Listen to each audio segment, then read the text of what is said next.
Time is short for reaping demographic dividend. The catchword demographic dividend for Bangladesh has long obtained a firm footing in the parlance of economists, development theorists, policy formulators, politicians and journalists. In a country with the population belonging to the 15-49 age group comprising about 54% of the total, this is quite appropriate. But has the country done enough homework to reap the potential dividend from its human resources? That it is yet to be in a position to make the most of its precious resources best explained by the highest unemployment rate among the bachelor and master degree holders.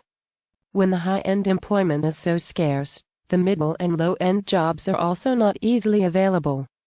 Had it been different, little educated youths would not have embarked on uncertain and perilous journeys on way to Europe, America and a few countries in Southeast Asia. Also, low-end jobs are not paying enough and many youths are dissatisfied and would take risks for better-paying employment abroad.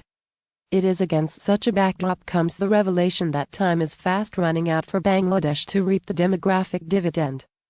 By 2029, the country's population will start showing its signs of becoming an elderly society.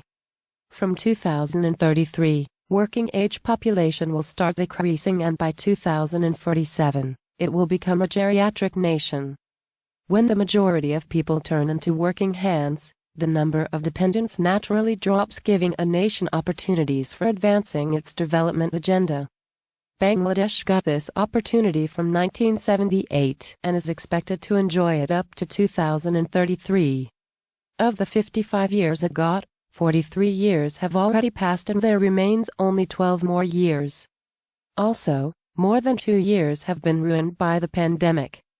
The multidimensional losses suffered by Bangladesh along with most other nations on account of the pandemic cannot be overcome so easily.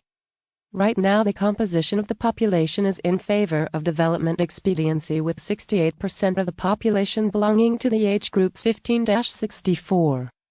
The 0-14% younger population comprises only 26.8% and within another 12 to 20 years they will become adults, to replace only a small fraction of today's working hands.